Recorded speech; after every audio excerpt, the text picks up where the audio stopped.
and the people who love them. Hello and welcome. This is The Thing About Cars. Glad you could join us. I'm Mickey Desai, one of your hosts around the table. We've got Beka. Hello. And Ben. Yeah. And Dave. Hey. Hey, good morning. Dave, excellent, great. So I know we're in the effort to further segment the show and to get a little bit more organized with our presentation. I'm pleased to see that we're going to talk about Camaros today. It's one of my favorite cars, and I have a couple of quick items of Camaro trivia for us for Grand Trivia Auto. You guys ready? We're ready. Excellent. So I've got three questions, so we're just going to use all three. When was the first model year of the Camaro? Was it 1966, 67, 68, or 69? So you didn't even have to give me options. Okay, what was it, Beka? Go ahead. 1966. That's correct. That is absolutely correct. Let me make sure, because that's the one thing I didn't actually verify. Well, it went on sale in 1966, but for the 1967 model year. Yeah, right. Well, and there's a reason that I say it that way, so we can always delve into that with Camaro segments. Yes, let's do that. The second question I've got for you guys, when we may save both of these for the end of the episode. So now that we've got the 66 thing out of the way, some of the rarest Camaros are referred to as COPOs or COPOs, COPOs. What does COPO stand for? Does it stand for Camaro Official Production Order? Does it stand for Chevrolet Optimum Performance Order? Does it stand for Central Office Production Order? Or last choice, does it stand for Chevrolet Official Performance Order? You guys need me to read those again? See, all of my keywords were scattered in there enough that now I'm confused because I was originally thinking package order. Right. And then I was hoping to fill in the blanks, and now it's like, wait a minute. Right. Well, the term is applied to a number of cars, not just the Camaro, but yes. So what does COPO or COPO stand for? And the second official Grand Trivia Auto question for the day was, before it became the Camaro, what was it called? And we may actually already answer this as part of the Cultural Collision segment, Dave. But before it became the Camaro, what was it called? The Panther, the Penguin, the Panda, or the Switchback? I know what it should have been called. What's that? Oh, you should know it's going to be something snarky. Come on. Right. All right. So those are the choices for Grand Trivia Auto after a bit of selected editing. So Dave, you're going to do a cultural collision segment today, all about the Camaro, right? I am. We're doing about the Bitchin Camaro. Right on. Please take it away. So, one of the reasons I just teed this up, we were talking about in a previous show about the Ford Thunderbird and its role in culture. And, it's that thing of, I thought growing up in a General Motors town, I was never a GM fan. I didn't fit in that town for a lot of reasons. Mm-hmm. But the Camaro was actually assembled. The original Camaros were assembled not far from where I went to school in the Cincinnati production plants. And I started poking around with it, and every time you say Camaro, I immediately cue up the Dead Milkmen song, Bitchin Camaro, in my mind and sing it for 2 days. But I thought it's kind of like the Thunderbird showed up in an immense amount of places in culture. So has the Camaro. So I thought we would just poke around a little bit with it. There have been 6 generations of Camaro, and 6. 6. And what I thought was not counting when they were not in production. Long stretches of time. It does stretch the time. There's been 6 generations of it, but they didn't produce them from 2003 until 2010. So there was a big stretch of non-production. And one of the things, even though I'm not a fan of General Motors cars per se, like I am of other brands, Beka and I talked about this one time. Ford has a really sometimes dicey product strategy where they'll, like the Thunderbird was a good example. They started out producing it as a sports car, and before you knew it, it was like a, mega sedan. General Motors has not had that problem, especially Chevy. But, they built the Camaro as a pony car. And, from the first generation up until now, they've left it in that slot. Interestingly, the Camaro, one of the things as I was researching it online, no one actually completely agrees what the word Camaro means.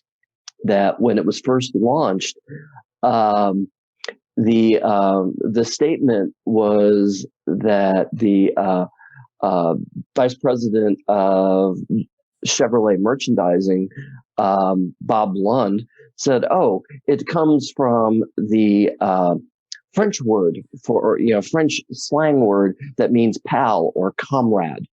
But actually, talking to people who speak French, there's actually no word Camaro in the French language. Certainly doesn't mean comrade or friend. And I won't give away the answer, but that right up until it went to market, it actually had a different name that they were going to roll with. And then they realized, essentially they said, hey, all of our cars start with C. The Chevette and the Corvair and the Chevelle and the Chevy 2 and the Corvette. And so they Impala. Impala and Nova. And they're like, so we got a name with a C because all of our cars start with C, except for the ones that didn't. So, it came out in 67 and basically was available as a 2-door coupe or a convertible. And it was designed, they never made any secret of it. It was designed to go head to head against the Mustang. Yes, and that's what I was going to mention if you didn't touch on it. We had talked about the tit for tat between Chevy and Ford at one point, and while the Mustang was made to compete with a different car, with Mustang being so popular, Chevy came out with the Camaro in response, and that's what aids in how I know when the Camaro came out. Yeah, you're absolutely right, and I think one of the things also, Becca, correct me if I'm wrong, the Mustang was actually, I think, originally intended to compete with the Corvair, rather. The Corvair, yes. Yeah, and then Ralph Nader came out with the book, the finding that the Corvair was not safe at any speed. I was about to say that's what it was called. The book by Ralph Nader is called Unsafe at Any Speed. It was not about the Pinto, it was about the Corvair. Yeah, and so they're like, oh, we got to come out with another car now. So Mustang very successfully competed with the Corvair thanks to Ralph Nader, and so they came out, essentially with what we used to refer to as the college Cadillac. College Cadillac, right? I love that. Yeah. But there's been a pretty successful car. There's been like 5.5 million of them produced. They've pretty much always stayed in the same market niche. And I think this is the place where I need some help from you all, because you all know racing better than I do.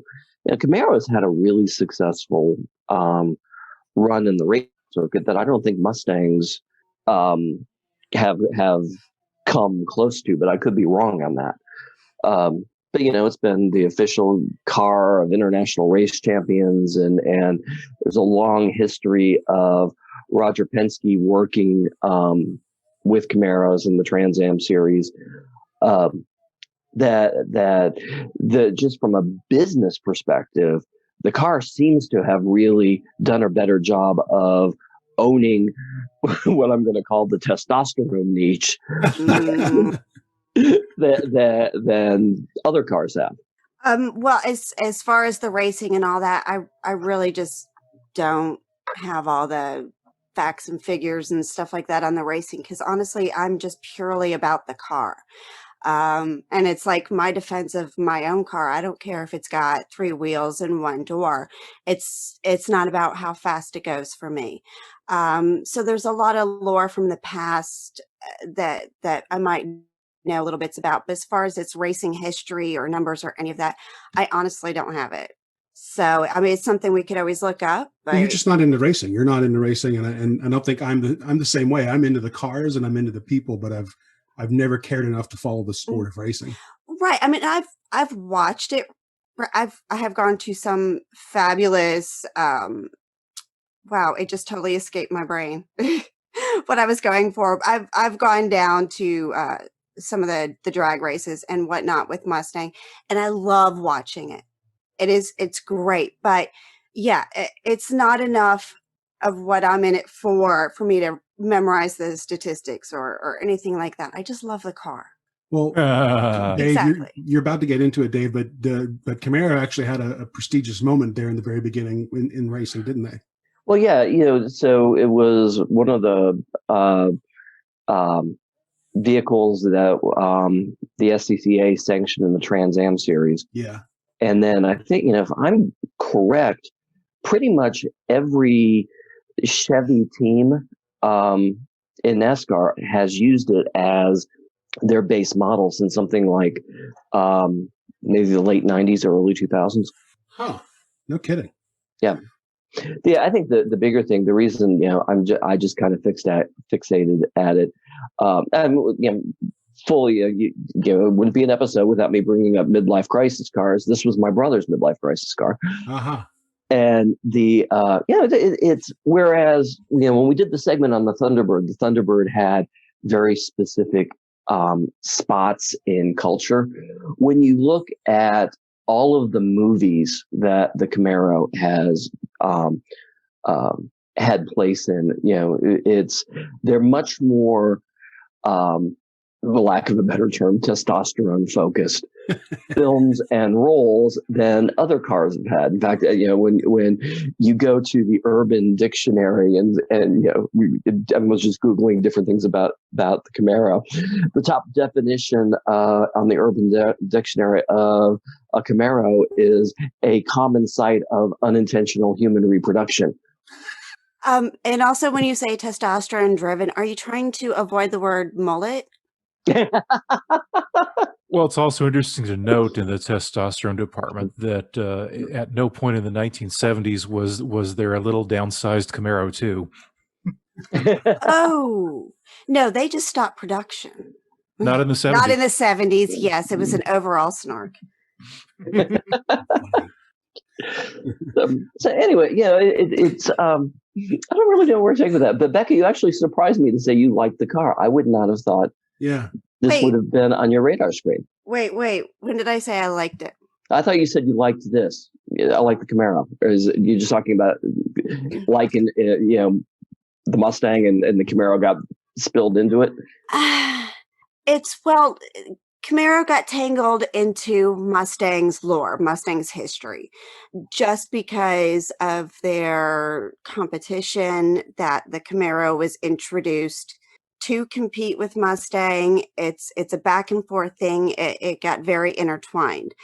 That being said, if something is your favorite team, that's always going to be the one you love. I forgot how I was going to handle. I had something all in my brain with that one. But no, it's a love-hate. Mustang will always be my favorite. I don't care who. If you had an opportunity, would you put a Camaro in your garage? Okay, I'm gonna tell some people some very little known information about me.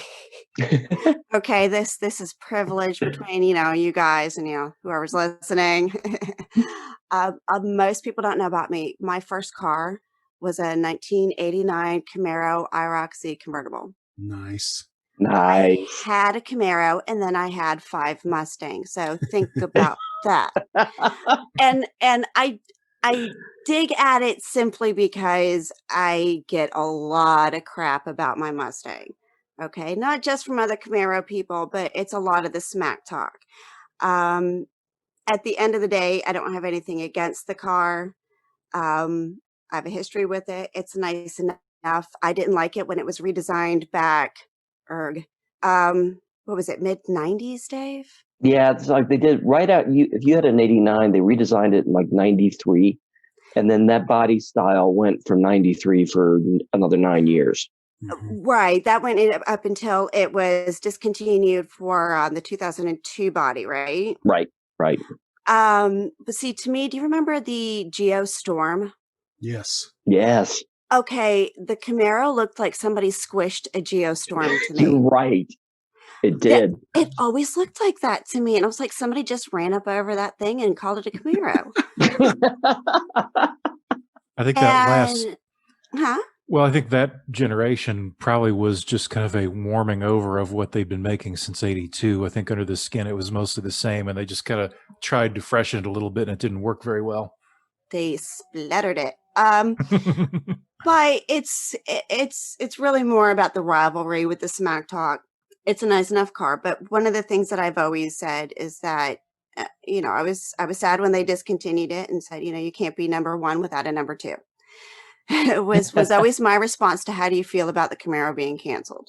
So That's a good response. I never even thought about that. But I'm going to steal. You can't be number one without a number two. Yeah, I like that. That's actually profound. That's wise. Well, thank you. I have my moments. I feel like I should twirl my hair and giggle now. No, not at all. It's like, I was expecting a lot of heavy duty sarcasm, not to have an inspirational moment today. Exactly. And I gave away a very little known thing. Unless somebody has known me for a very long time, they don't know that there's been a Camaro in my life. Right. It's like you're talking about the very brief marriage right out of college. It's the one that we don't talk about. Yeah, it doesn't count anymore. So yeah, what else you got, Dave?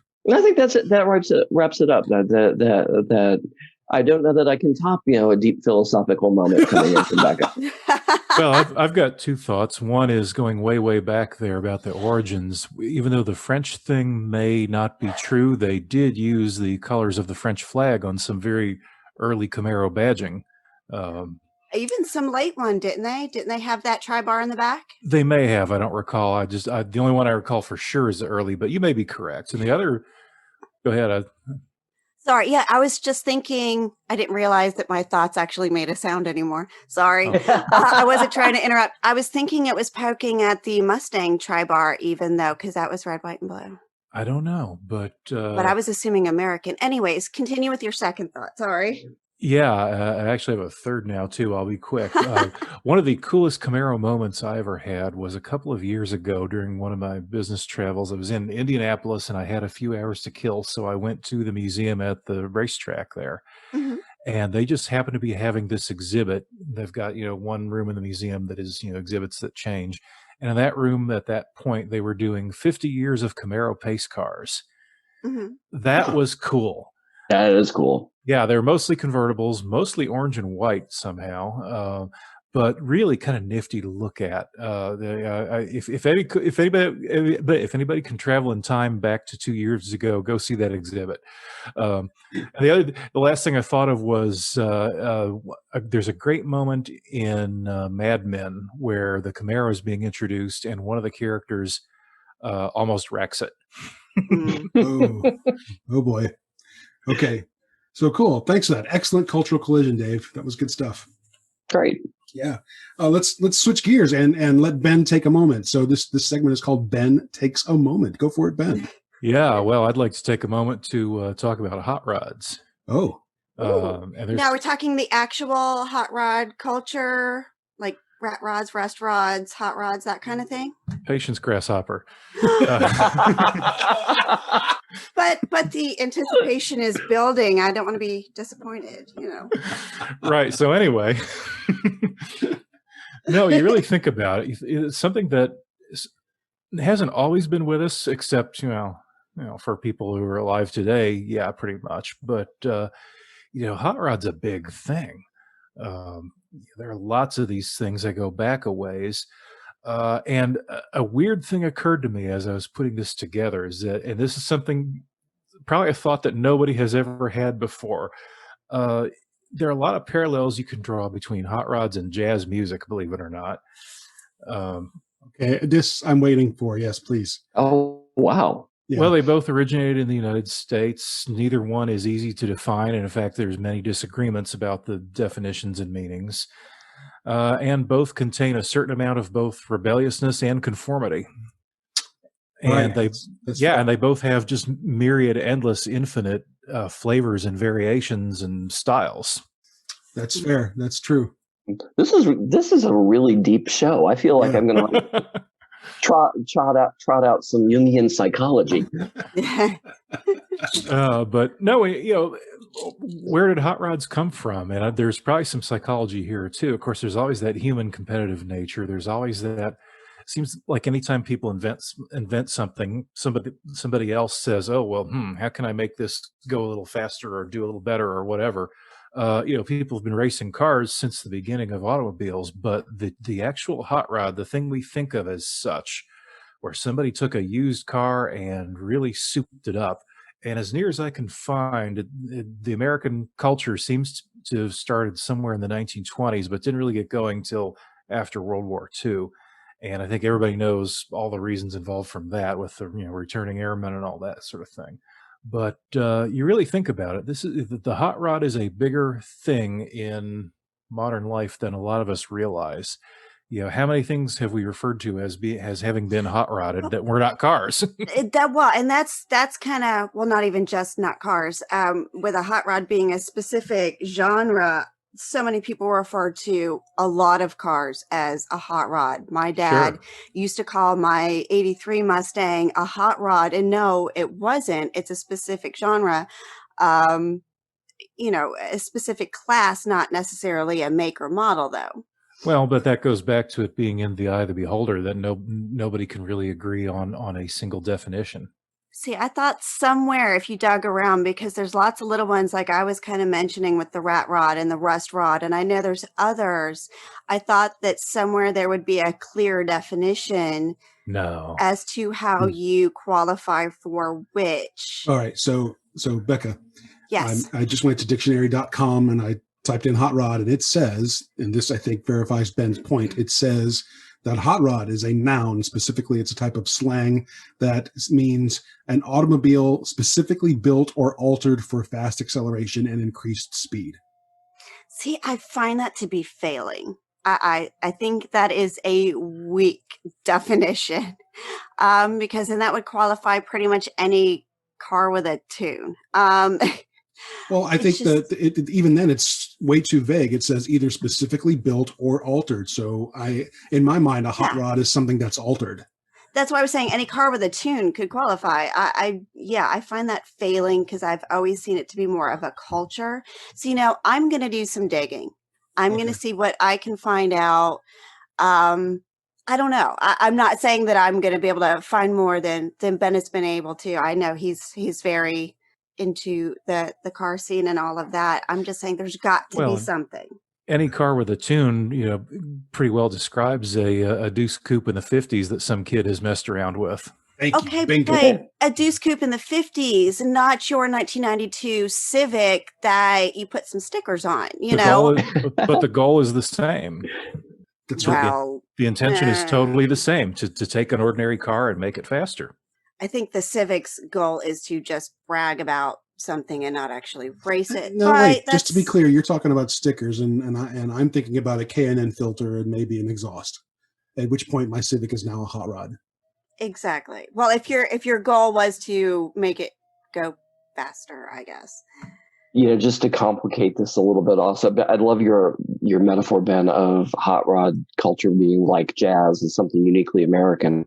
But the interesting thing, back in the early part of my career, I spent a lot of my time, a lot of my career in Europe. And there is a huge hot rod culture in Sweden and Finland. Whoa. Oh, yeah. Yeah. In fact, that there are, big meets in Varberg, Sweden. And what's funny to your point, Beka, is because there's very little, I think the term is vintage tin that you use to build hot rods. The hot rods in Sweden are usually like on homemade chassis, or like that they're making replicas of Model Ts or Model A's out of fiberglass. Or sometimes they build them using a Volvo chassis.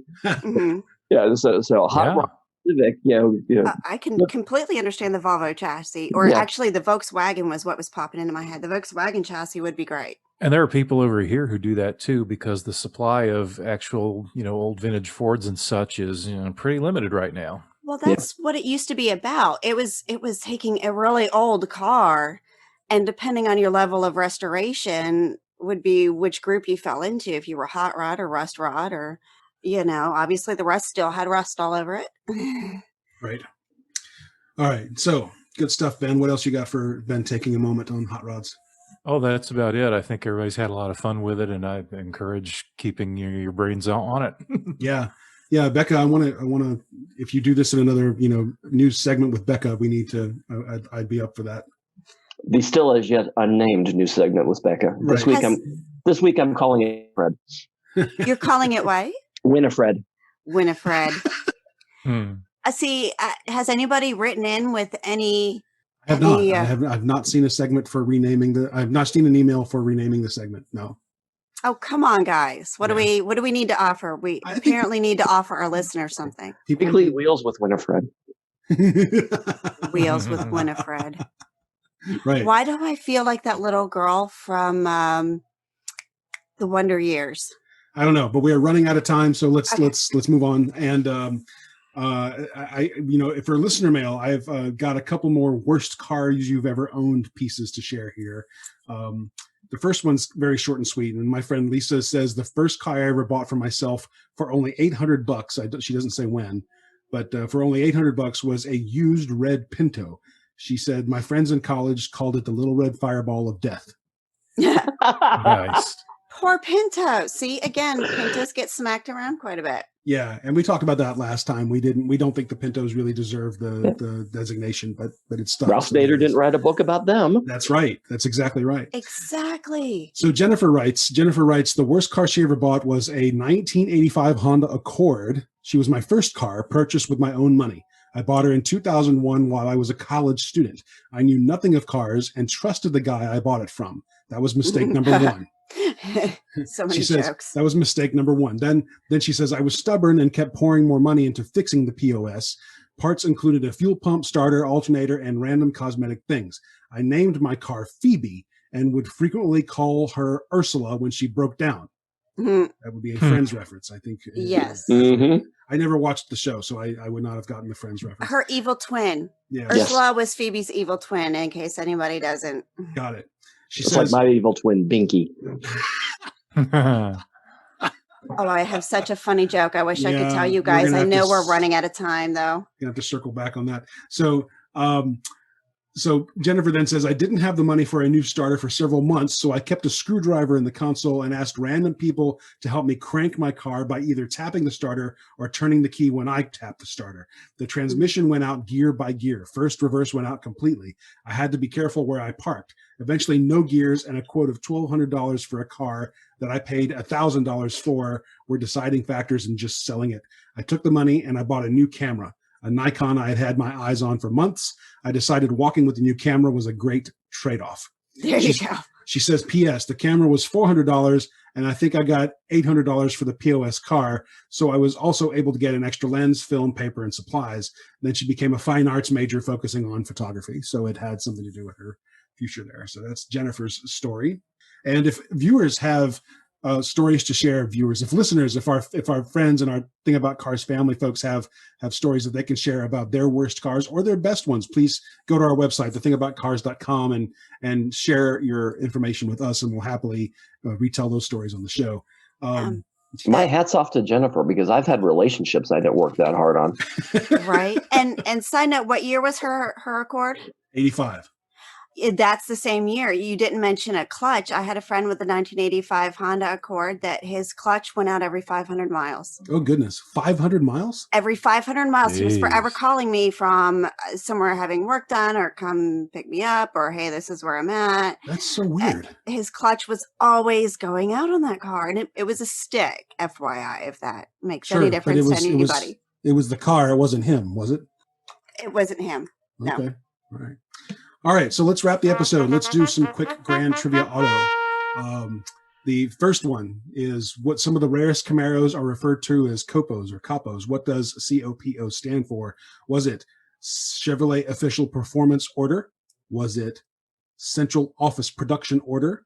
Does COPO stand for Chevrolet Optimum Performance Order? Or lastly, the last choice is Camaro Official Production Order. I'll And go I've with already- the third one. I've Sorry. already given some hints. Like the term "copo" has been applied to other cars as well, not just Camaros. So I think that rules out Camaro official production order for this purpose. But so Beka's saying Chevrolet optimum performance order. What do you say, Dave? I'm with Beka on this one. I think optimal performance order. Ben? I'm going with central office. Central office is correct. Well, you know why I picked the third one? Why? I was taking my cues from you, Mickey. You put greater emphasis on that one than any of the others. All the other three you were flat on, but when you listed that third one, you gave it a lot more oomph when you said it. So I was taking my cue from you. I was trying to chew my words and make sure I didn't stumble. He was using his poker voice. I was moving my poker face. Not It well on worked. his third one. All right, Wow. all right. So with less than 2 minutes to go in this episode, let's say this is the one that I flubbed earlier. Before it became the Camaro, what was it called? Was it a switchback, a panda, a penguin, or a panther? Ben, what do you think? Well, I tend to think Panther because that's kind of the most macho of them. Although Switchback would be cool too. Yes. Dave, what about Because of my research, I am certain it's the Panther. it? Wait, now our options were what? Panther, penguin, panda, or and switchback. so shouldn't it be all P's and have like POS at the end? Well, you're going to have to choose one because we've got less than a minute in this recording. Then I will go with the Panther. Panther is correct. Initially, the car in development was known as the Panther and a bunch of other names before it became the Camaro. Over 2,000 names were considered, apparently, while the car was in its incubation period. And by 1966, the automotive press was rife with stories of the Chevrolet Panther. So everyone who said Panther is correct. And that's it. Cool. Yay! Thanks, you guys. And Beka, you've got something to work on for your next news segment. And that's it. Thanks to all of our listeners to joining us for another episode of The Thing About Cars. Please contact us via our Facebook page or the website. And in the meantime, we hope you and yours are staying safe out there. Take care. Bye. Later. Later. Thank you for listening. This has been The Thing About Cars. We'll see you on the road.